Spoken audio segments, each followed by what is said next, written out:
شروع کرتے ہیں خداوند کے نام سے جو بڑا مہربان اور نہایت رحم کرنے والا ہے۔ ہم موجودہ گورنمنٹ سے یہ مطالبہ کرتے ہیں کہ جیسے محترمہ بے نظیر بھٹو صاحبہ نے اپنے دور اقتدار میں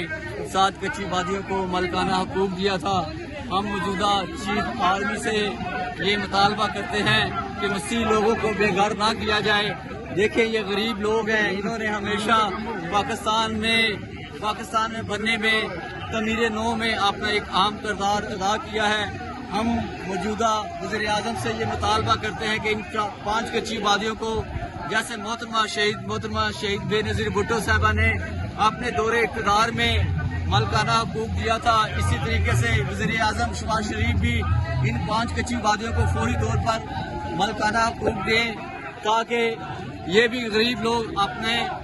بال بچوں کے ساتھ اچھی زندگی گزار سکے، کیونکہ ریاست کا کام ہے کہ ان کو بے گھر نہ کرے اور ان کو تمام مساوی حقوق دیں۔ اور ہم صدر پاکستان آصف علی زرداری سے یہ پرزور اپیل کرتے ہیں کہ جناب اعلیٰ ان 5 کچی وادیوں کو فوری طور پر مالکانہ حقوق دیا جائے، کیونکہ یہ غریب لوگ ہیں، یہ غربت کی لکیر سے نیچے زندگی گزار رہے ہیں، اور ان لوگوں کو اگر آپ بے گھر کرے گی، ریاست بے گھر کرے گی تو انٹرنیشنل لیول پہ پاکستان کی بدنامی ہوگی، کیونکہ یہ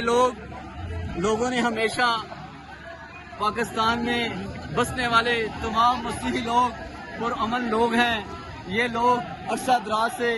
ان کچی وادیوں میں آباد ہیں۔ ہم صرف آپ لوگوں سے یہی التجا کرتے ہیں کہ جیسے شہید محترمہ بے نظیر بھٹو صاحبہ نے اپنے دورہ اقتدار میں 7 کچی وادیوں کو مالکانہ حقوق دیا تھا، اسی طریقے سے ان 5 کچی وادیوں کو بھی تمام بنیادی سہولتیں دی جائے اور یہاں پہ ان کو پلاٹنگ کر کے دی جائے۔ شکریہ۔